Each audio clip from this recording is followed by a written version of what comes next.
Hello and welcome to another episode of PPC Town Hall. My name is Fred Valles. I'm one of the co-founders of Optmyzr, and I'm your host for today's session. So today we are right in the middle of Amazon Prime Days, and some might say this is actually the start of the holiday season. It's sunny outside here. October's barely started, but yes, it is that time. We are actually thinking about buying stuff for the holidays.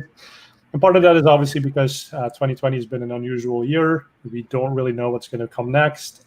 Supply chains are sometimes in a mess. Sometimes they've been great. So people are just buying earlier than usual. The deals are happening earlier than usual. And e-commerce has really been upended in many ways, but it's also ahead of where we expected it to be in actual number of years, right? So a lot of e-commerce companies are seeing that their sales right now are 2 years ahead of where they were projecting them. So all of that, I think, makes for some interesting stuff to talk about when it comes to PPC and e-commerce. So I thought I'd invite Brett Curry from OMG Commerce. I've been on his podcast a couple of times, and he's an absolute expert in e-commerce. So I thought he'd be a great person to talk to. He's also brought on some other people from his team, so we'll get to meet them in just a minute. But let's get started with this topic.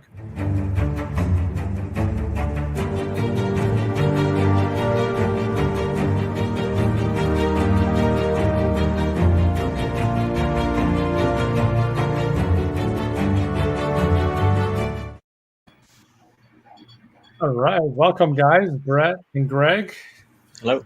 Hey, glad to be here, man. That intro was awesome. I'm cool. I'm inspired now. I'm ready to go. Yeah, that's the whole goal. Get the guests all pumped up.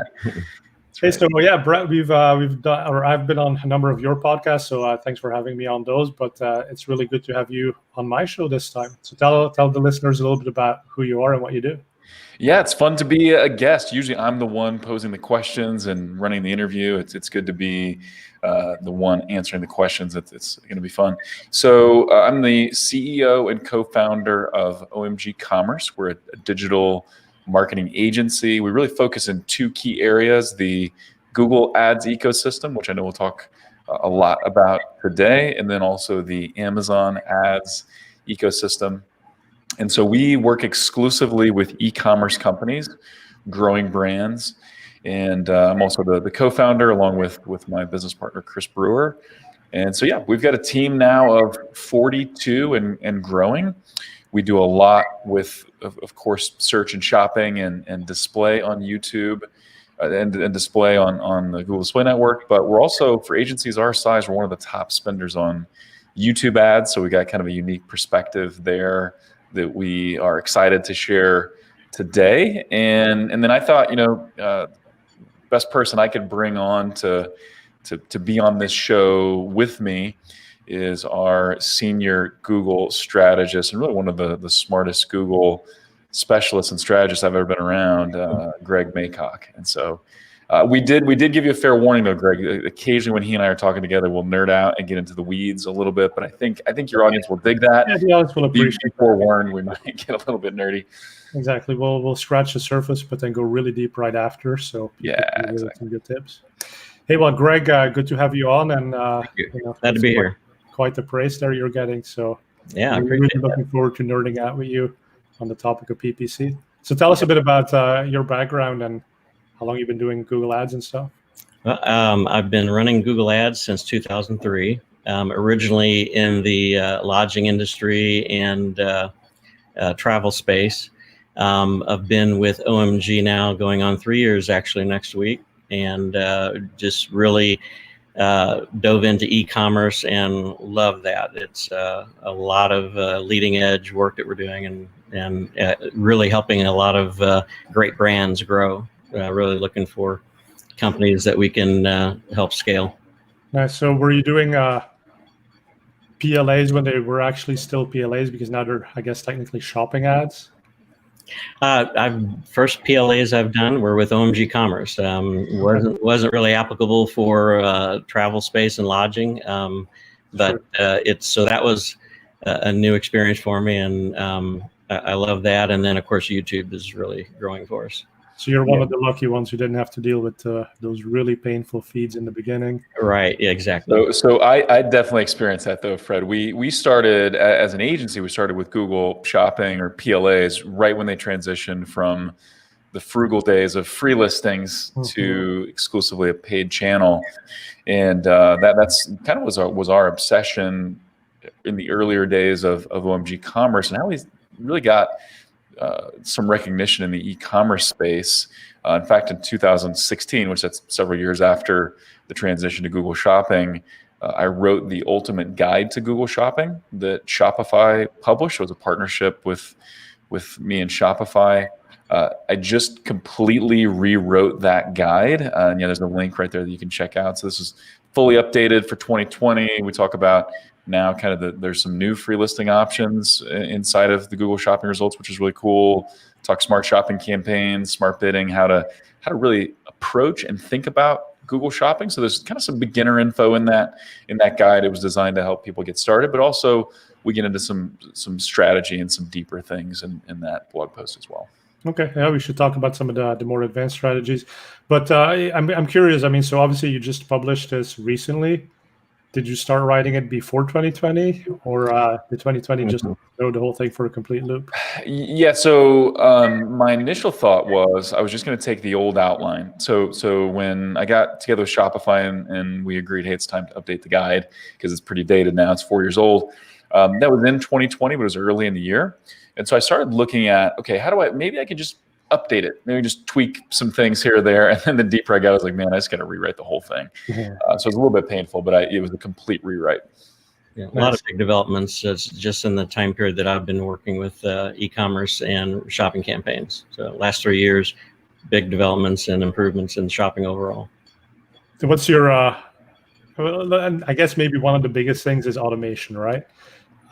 And so if you guys as an agency have been doing e-commerce for 10 years and you came in, Brett, when everything was very manual, very painful, before Google had a somewhat easier shopping ads, and definitely before they had smart shopping campaigns. So how's that caused evolution in the agency? And Greg, maybe especially in your role, I'm sure you used to do a lot of things very manually. Now some of that is being automated. So how has that shifted your role? Right. Definitely the smart bidding strategies have created opportunity to scale in terms of having multiple campaigns with multiple strategies and easily managed. We do a lot of segmentation with that and still setting the smart bidding goals at the ad group level within campaigns. So definitely a lot of opportunities with the automation in terms of managing more. And so smart bidding, the bids at the ad group level. Okay, so that's a really good piece of advice. How often do you go and change those targets? So we're looking at everything weekly at a minimum. But as far as changing them, the one thing about the smart bidders is they like consistency. So consistent data, not big changes in terms of settings or traffic and that. And so, I'll make incremental adjustments of, maybe 10 to 15% as needed, unless there's something significant going on. But weekly observation and then adjustments as needed. Yeah, that makes sense. And so one of the biggest challenges that we sometimes face is people say, oh, well, Google's automating my bids. So, I set my target ROAS and I'm done. Okay.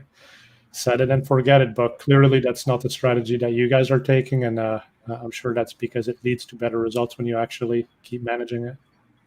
Yeah, it's so interesting. And one of the things we did early on, and you kind of talked about the transition from manual bidding to smart bidding. And as an agency back in the day, we were really good at manual bidding. And we had some non-automated options. This was pre-Optmyzr. So we were just doing things with spreadsheets and stuff. But we had formulas we used to sort our products and look at, creating recommendations for bidding up and bidding down. And we were doing that frequently, especially for high volume campaigns. And so in the beginning, when Google launched target ROAS, we were hesitant, and rightfully so. It wasn't very good in the beginning. It actually was pretty terrible. But then as it got better and better, and we thought, okay, we need to test this with more campaigns, a few of our specialists resisted it. Greg wasn't one of them, but there's a few that were like, man, but I'm good. Like, I'm good at this. I'm good at the annual bidding process. I don't want to switch. And so it took a little bit of convincing, but ultimately, I think as an agency, we've done a good job of getting everyone to buy into, hey, there will always be something for us to do. And if automation or some new tool is better than what we can do manually, great. Let's embrace that. And then let's shift our focus to something else. But yeah, to your point, none of these campaigns, even smart shopping, none of them are set and forget, right? You have to look at, and Greg's spot on, like looking at targets at the ad group level. But then as you dig in and look at your products, we found that smart bidders, and this applies to Google Shopping, but also applies to YouTube, they'll pick favorites, right? They'll pick, we can really get our target, we can hit the ROAS with these products. And then they'll end up getting 90% of the impressions and clicks in a lot of cases. And so we have to look at often shifting our segmentation, breaking out campaigns, changing our targets to really get, the full product line visibility and enough sales. And so I'm thankful now that we don't have to run spreadsheets and do, bid up and bid down and crazy stuff like that. But we still have to think strategically, and we still have to dig into the data regularly. Yeah, and one of our frequent listeners, I don't know if he's listening today, but Larry, he was struggling with exactly this sort of a thing where Google has picked favorites, and those products may not necessarily be the highest margin products or the ones that they actually want to prioritize. So and then you have smart shopping, which basically sucks in everything it can. So you have to completely segregate and have some regular shopping campaigns. There's the Martin Rutgerding 3 campaign structure with a high, medium, low priority.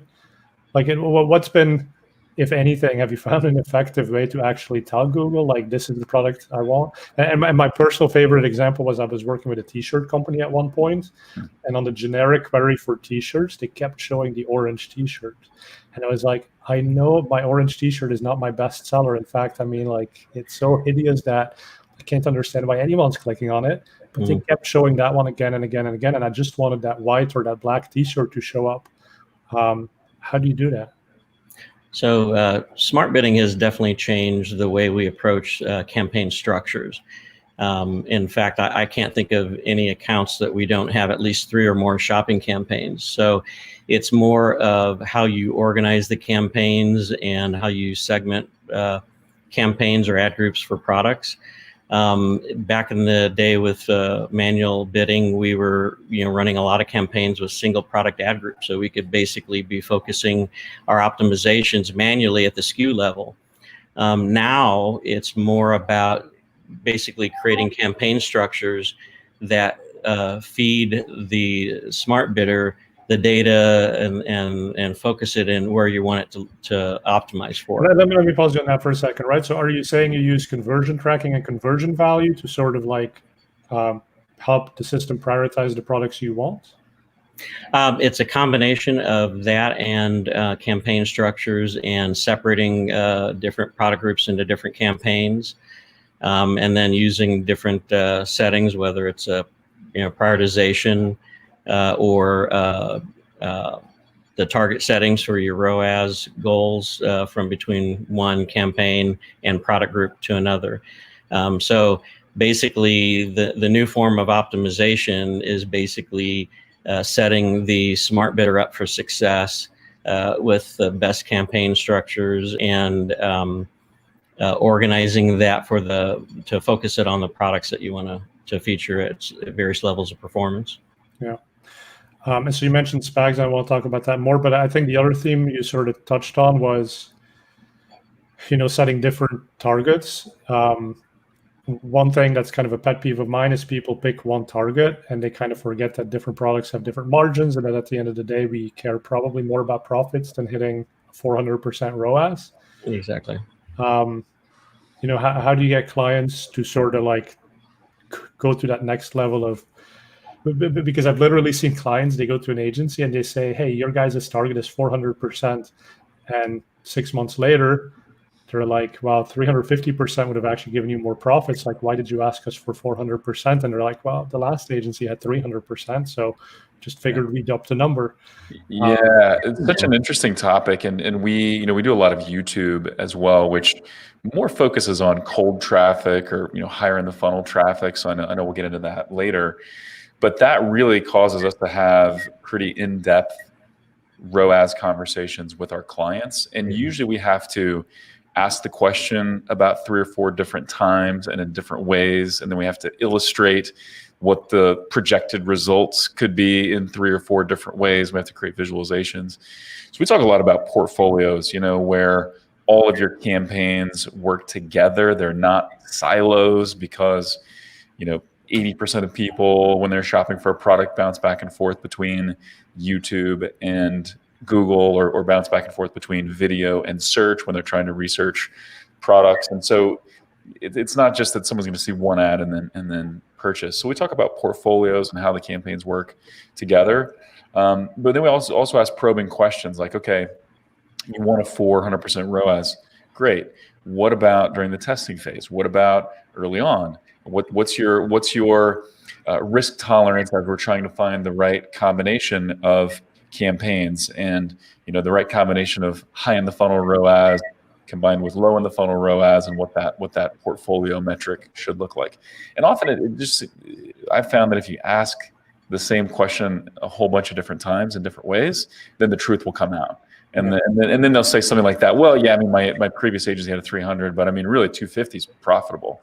And we're like, okay, great. Well, let's look at a 250 because we may be able to spend 40% more and you'll have 40% higher profits if we can kind of map that out for people. But I think it's just a matter of kind of over communicating and asking a lot of questions, because I think as agencies, we're so in this, we're so in the weeds that it's just second nature to us. And we think that asking one question or talking about ROAS in one way to a client is going to be enough for them, and it's not. We have to over communicate, in my opinion. And so in the book that I wrote, Digital Marketing in an AI World, I equate the future human role in a more automated world as the PPC doctor. And I think that's exactly what you're describing, right? It's having that conversation, really probing and getting to understand what's the issue.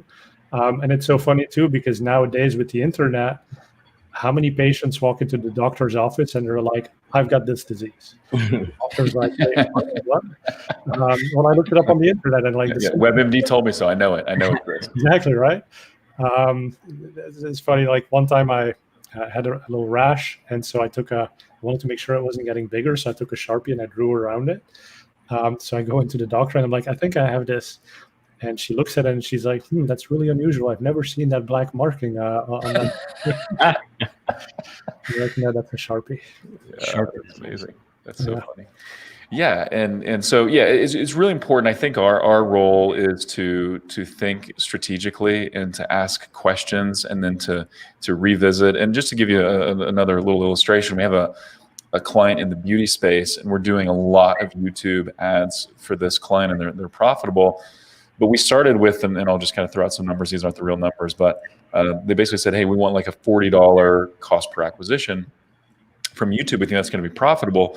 And then as we dug in and as we looked at kind of the halo effect and total sales lift and view through conversions and other things, and then as they looked at the lift they were seeing on Amazon and on other channels, they came back to us and said, hey, really, I think we're profitable like a $50 CPA. And they're a client that gets it because they want to scale, and they're all about customer acquisition. And it's also a consumable product. So repeat purchases and LTV, lifetime value are important to them. But I think that's the thing. Like you ask a lot of questions and try to get as much clarity as possible up front. And then you're constantly revisiting, constantly evaluating. And then eventually, so hopefully this is helpful for all the agencies out there, eventually then you and the client become aligned. Yeah. So I think a lot of what we're talking about here is part of what you covered in the holiday readiness blog post that you did. So we'll put the link in the comments right here. But this is on the OMG Commerce blog. So why don't we talk through this for a bit? So 5 ways to dominate cyber in 2020. And by the way, go ahead. Sorry. No, I was just going to make the point, like, so with Prime Days now being in October, like, have we really started the holiday shopping season? Like, what are you guys seeing? Yeah, I believe so. I mean, we'll start to really see that clearly in the next couple of days. So now we're day 2 of the Prime Day event on Amazon, and I believe this will be the kickoff of holiday shopping. It's so close to holiday that I believe there's people that are shopping for those holiday gifts right now. In this article, I quote a Google study, a Google survey that they did a month or 2 ago that showed that 72% of holiday shoppers plan to shop more online this year than last year. That's no real surprise. But one stat that I thought was super interesting is that 41% of in-store Black Friday shoppers, so those crazy people that get up early and try to do the doorbusters, or they stay up all night and they wait in line at Target forever to get in and get their deal, 41% of those people say they're going to skip it and just shop online this year.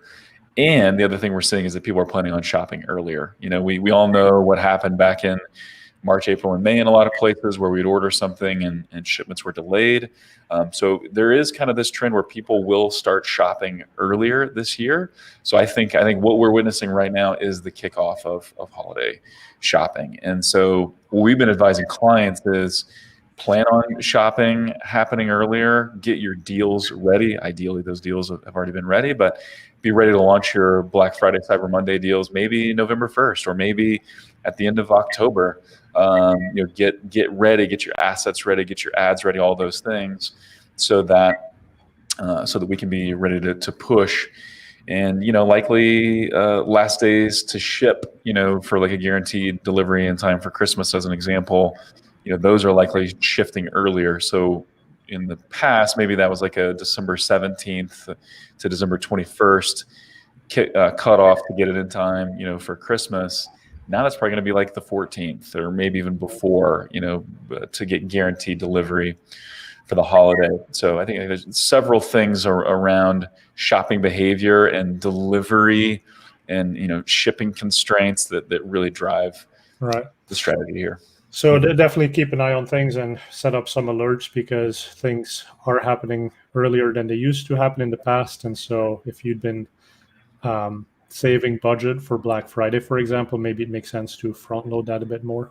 I think so. I think start dabbling now. I mean, kind of watch your account and look for when do conversion rates start to increase, when do my normal search campaigns start to increase, and I think just get ready to accelerate, press the gas pedal pretty quickly.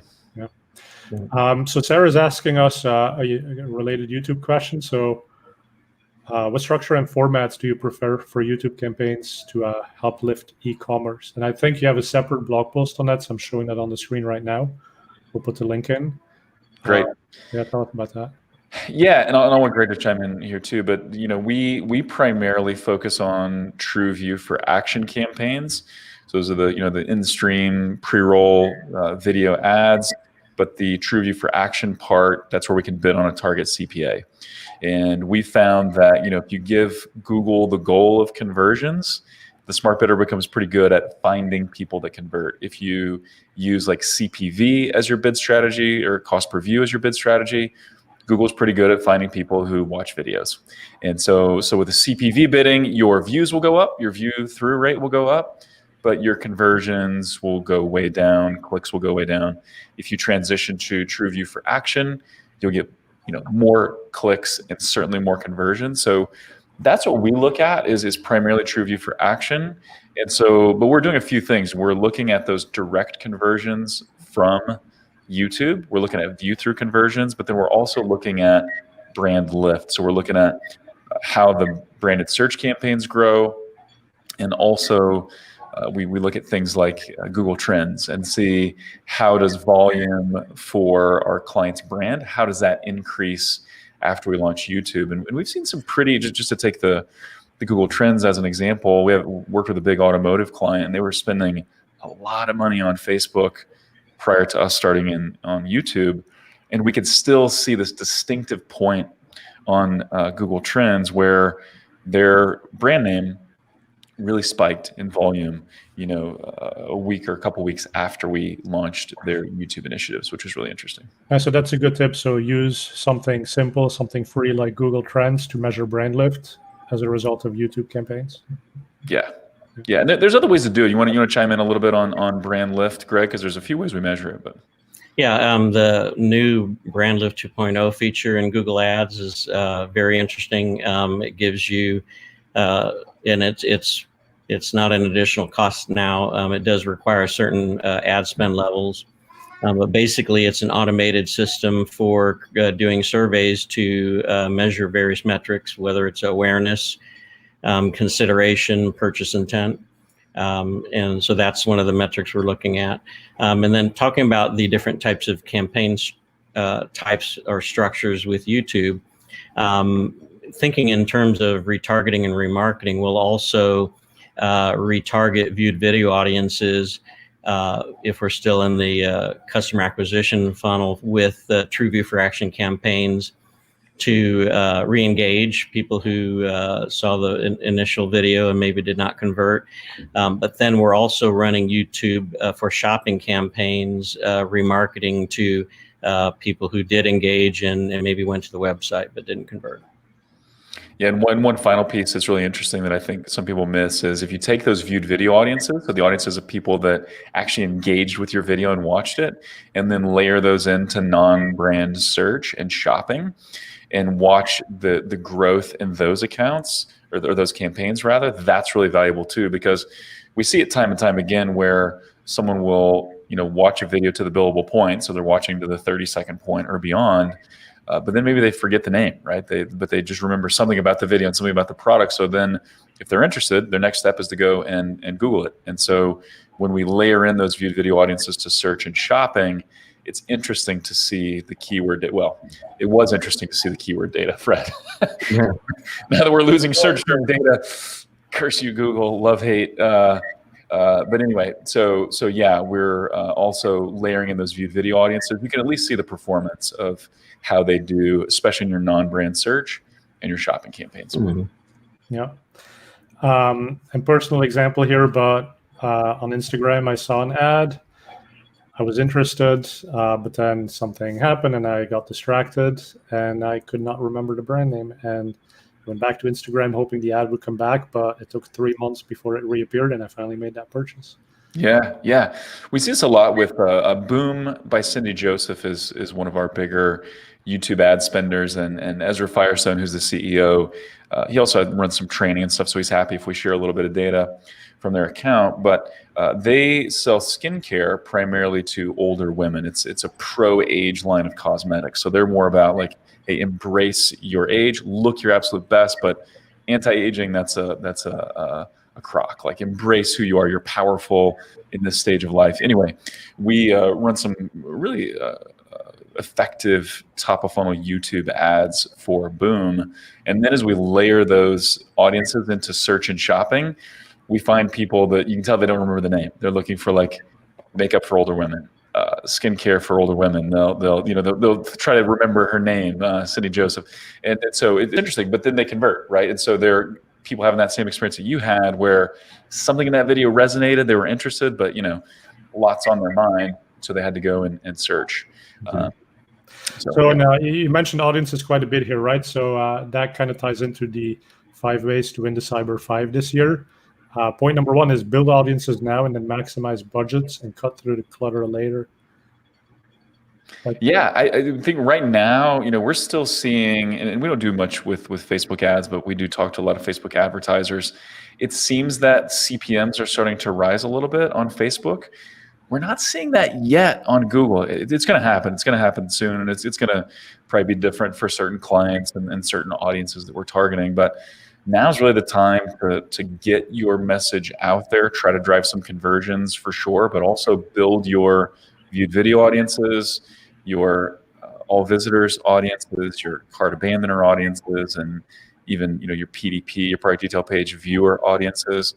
Build those audiences now, because then as CPMs do go up, you'll have those audiences that you can target, and you'll be more likely to cut through the clutter, because these will be people that you've reached now more than one time, and then results are usually better with those audiences too. So we also recommend that we don't do email marketing or SMS or messenger marketing, but build those lists too. Like that's a great way to cut through the clutter, with email and SMS and messenger lists. As far as like practically building those lists, maybe there's a question for Greg, but what do you like to use? do you just use the Google Analytics system, or you have something better? Well, actually, Google Analytics as well as Google Ads, particularly for the custom audiences.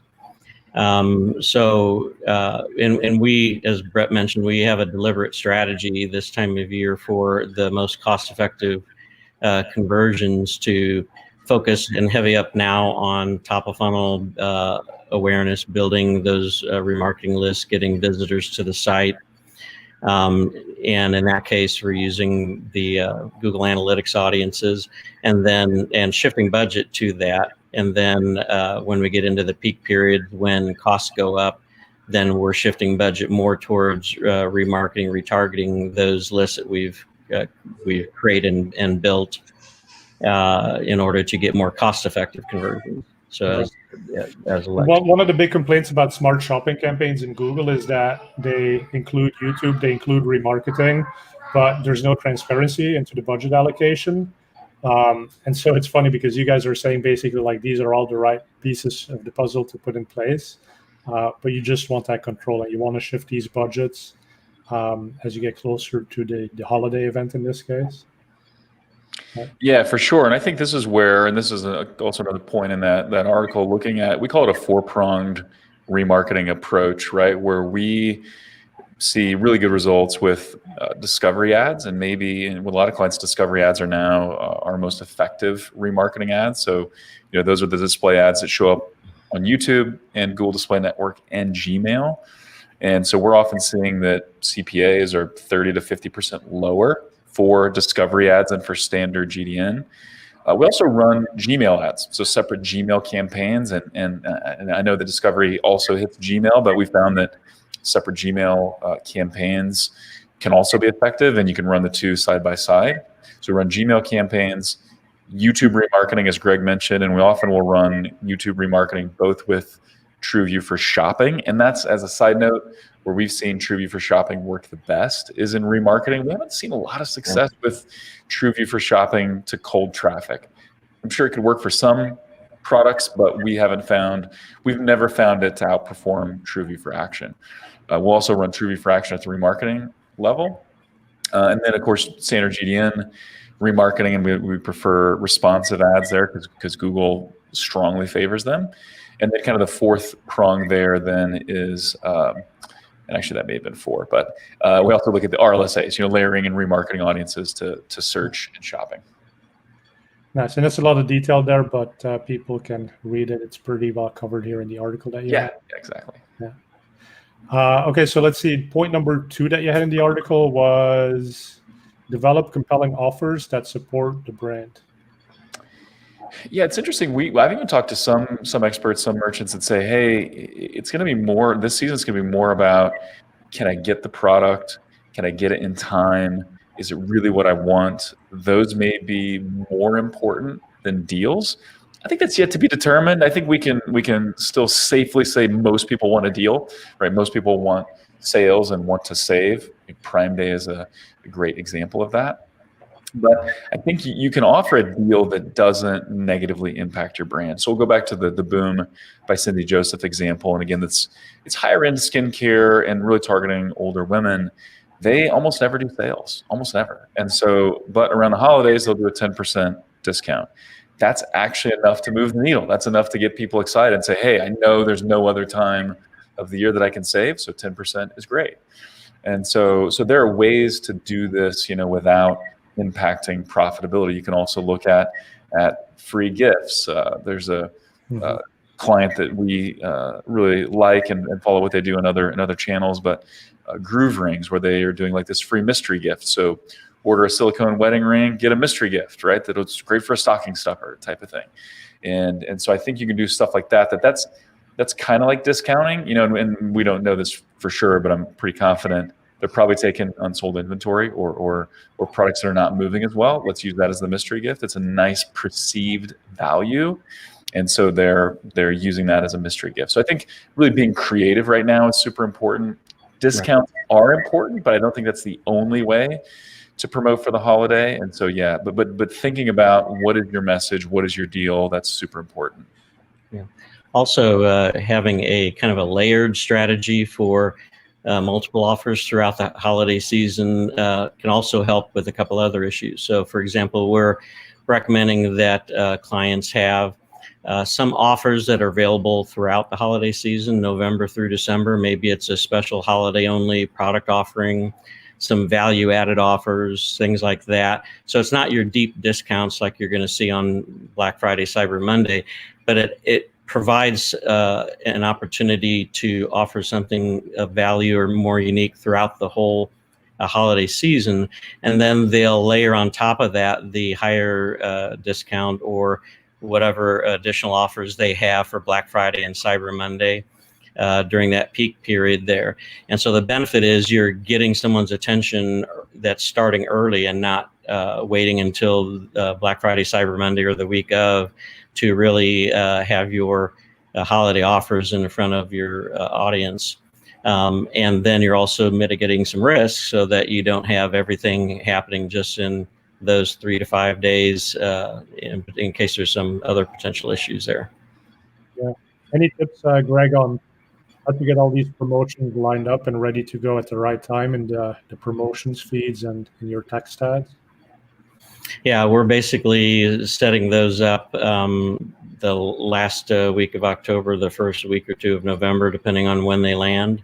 But we basically are communicating with clients in August about planning for the Q4 and particularly the holiday shopping season, and getting initial plans in place, reviewing those, making recommendations.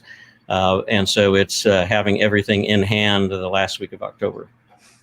Do you feel so sick of Christmas by the time it's actually Christmas because you've been thinking about it since August? I'd never be so sick of Christmas. Yeah, but it does feel like we've been talking about Christmas forever.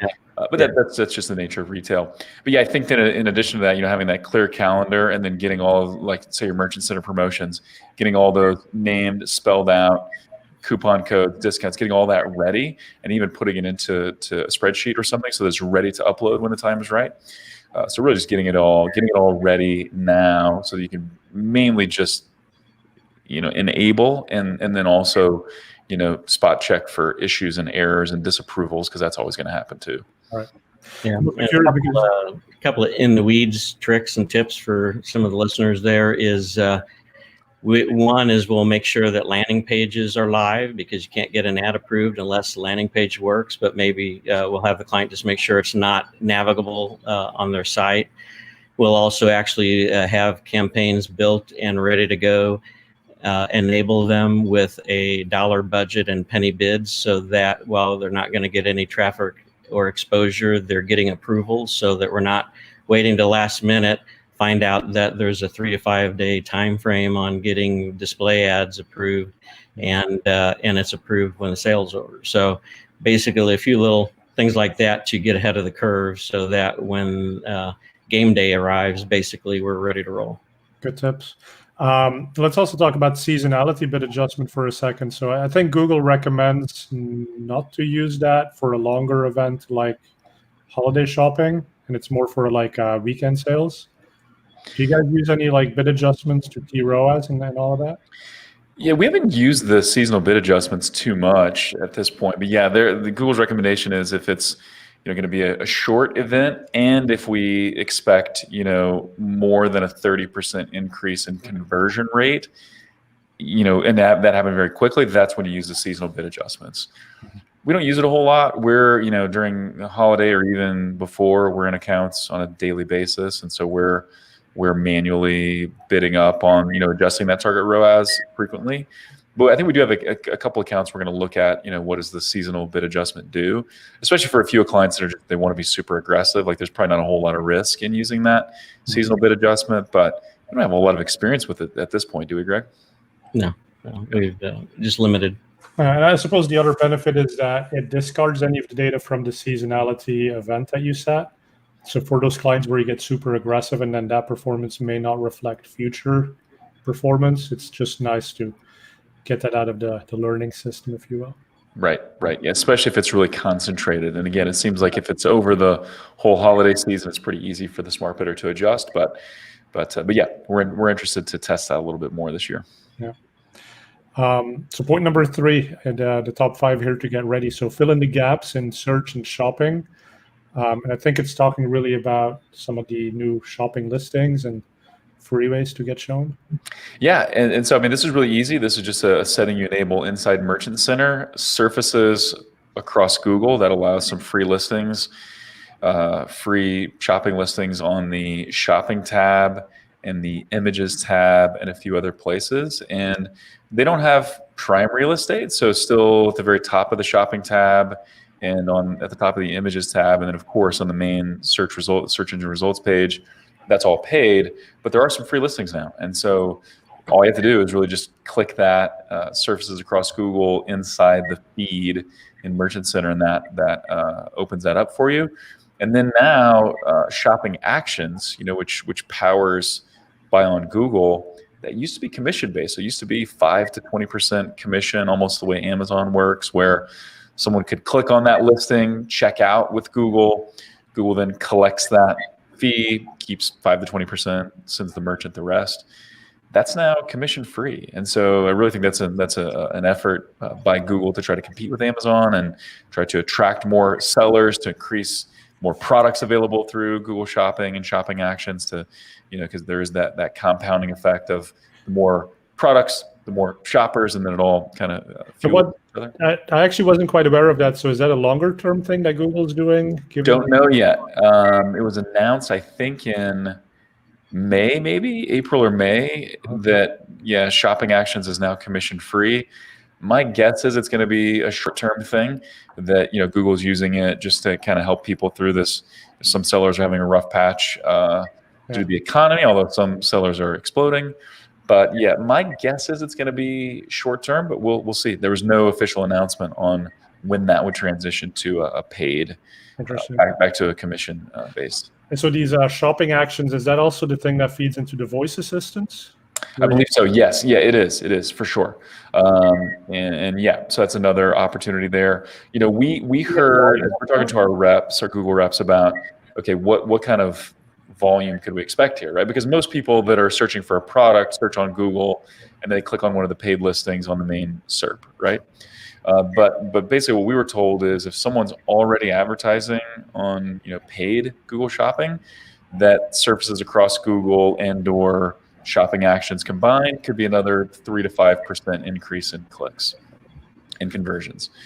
We've seen this kind of vary a little bit. We have one client that resells other major brands, and they're doing quite well with shopping actions with the Buy on Google program. Others, it's pretty small. But I think it's still totally worth doing. It's toggling one switch and then you get 3% for free, right? I mean, why not? If the feed's already built and it's already set up. Now, to do shopping actions, you have to fill out a form and you have to get approved. But surfaces across Google, that's just a button that you click in the. And you mentioned feeds there for a moment. Like, the funny thing with shopping ads is that really the ad creative itself you can't manage. But you do have control over the feed, which ultimately shows the title. So how much do you optimize for that? Yeah, we focus on that a lot. That was one of the early things that we talked about, with the initial ultimate guide to Google Shopping, and then we even have a dedicated feed specialist, Chelsea, on our team. That's all she does is feeds, and she loves it, which is an odd thing to love, but she's really good at it. And so, yeah, I mean, you think about hey, the title is the headline, and there's still some SEO components, right, where Google's trying to figure out what is this product relevant for and when should we show it, and all that comes into play inside the feed. So we do a deep feed analysis when we start with a client.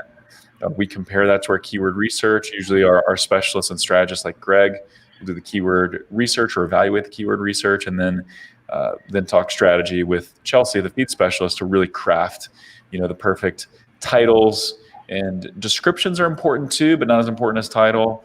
Google product category is certainly important, but then also one of the overlooked areas is product type. Product type is kind of a freestyle form where you can put essentially anything you want. It's not very visible to the shopper, but Google does pay attention. And we found that optimizing product type can move the needle in terms of what products you rank for. So yeah, we're big believers that feed is important, and getting the right feed is what's going to power those free listings as well. Yeah, and so are you saying basically put in the most specific product type, or is there a risk of going too deep into the hierarchy and actually keeping it one level higher would be better?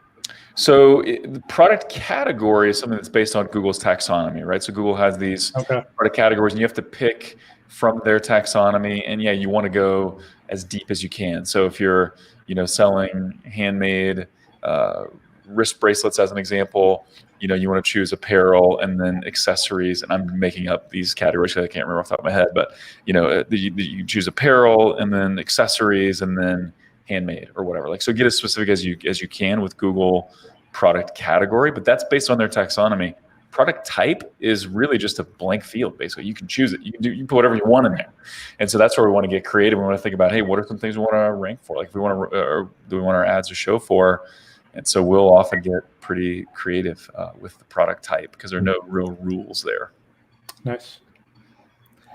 All right, so let's go back to the tips. I think we've covered all 5. So the 4th one was the 4-pronged and remarketing approaches. The 5th one is get a YouTube top of funnel efforts dialed in now. So I think we talked about that, but anything else left to say on YouTube? Any thoughts there, Greg, on what to do with top of funnel right now? With regards to? Getting ready for the holidays. Well, primarily increasing awareness and getting the viewed video audiences immediately to build up those for retargeting.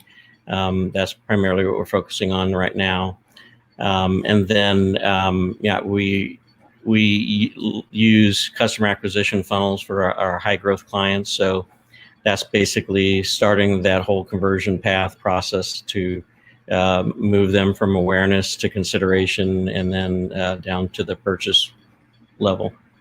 And one kind of funny thing I'll chime in there is that if you're just getting started with YouTube and you're looking at that as a top of funnel strategy, we do recommend custom audiences first, and what used to be called custom intent. Now it's just part of custom audiences, but basically that's where you're building a list of keywords that people are searching for either on Google or on YouTube. And that's kind of a recent change with that audience type, where now if you give Google a list of keywords for them to build an audience around, they are selecting people who search for those keywords on Google, but also on YouTube. And the YouTube is the new addition. Used to, those audiences were just based on people that search for those search terms on Google.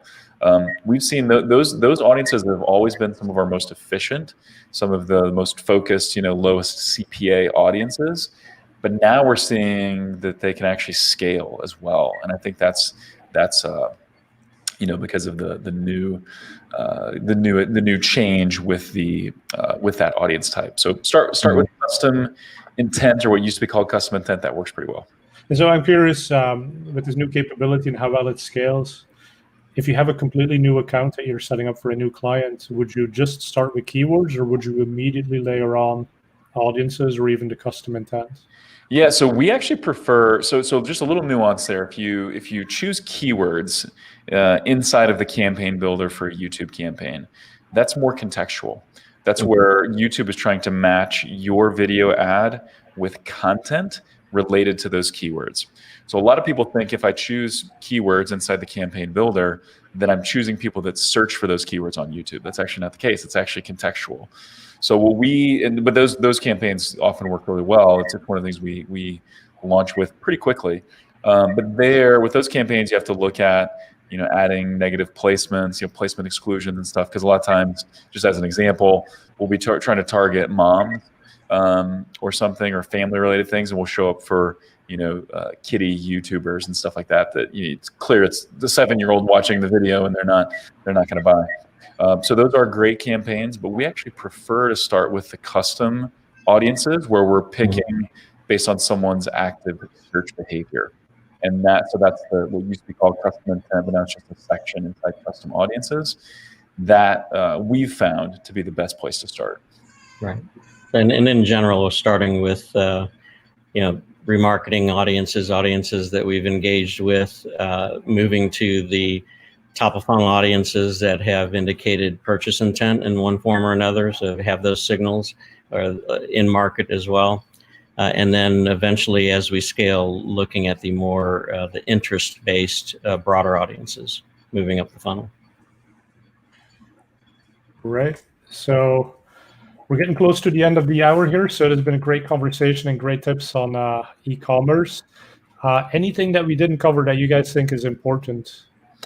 Well, I think we can, there's the one resource I think we showed, but I think we were actually kind of talking about a specific subset of it. But if you look at creatives, so, we're big believers in YouTube, and we believe that YouTube is still really in its infancy in terms of being adopted by e-commerce clients. And so lots of room to grow there. But getting the right ad, the right creative for YouTube is really important. So kind of that anatomy of a winning YouTube ad that's something we need to think about, because a lot of times our agency will have people that are big advertisers on Facebook and using Facebook video. So they come to us to see if they can achieve similar success on YouTube. And usually they can, but it's very rare that we can take the Facebook video and run it on YouTube, because on Facebook, short form videos often work. 6 to 15 second videos we've heard are converting well on Facebook. And with Facebook, you've got the big block of text above the video and then the section below the video.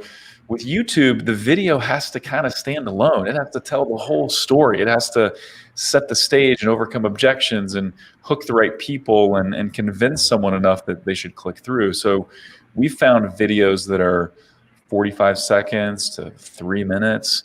And often with that sweet spot being about 90 seconds to 3.5 minutes, those videos usually work better on YouTube. And there's not that there's a secret to how long it has to be, but it has to be long enough, right? Long enough to, you got to hook people in the first 5 seconds, but then demonstrate the product and provide some social proof and, really convince someone that, hey, this is not your ordinary deal, right? This is not your ordinary product.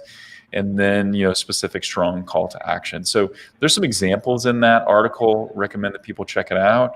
And then also a great resource is we have a guide that really has some of our favorite YouTube ads in it. So if you look at the guide section on omgcommerce.com, there's a YouTube ad templates and examples guide. It's free, but it has kind of our top YouTube ads that we've seen either from our own clients or just people that we know in the industry or that we've observed in the industry. And it kind of, so under resources and guides, Fred, you'll see it. It's the YouTube ad templates and so scroll down a little bit. It's the top YouTube ad examples and templates. So if you really want to see like, hey, I want to dive in deep to what ads work on YouTube, what video ads work, check out that guide. Lots of good examples, lots of actual videos to watch. But that's something that's really important. Getting the right creative is often more than half the battle for winning on YouTube. Yeah, and to add what Brett was saying, the other thing you need to keep in mind is to, as you're building a full funnel strategy, to tailor the message to the audience at what stage they are in the acquisition funnel. So what works for awareness is not necessarily going to work for direct conversion. So the right message to the right audience at the right time, that's the key. Yeah, that's what Google Ads has always been, right? So even after 20 years, that's still what we're saying. Yeah.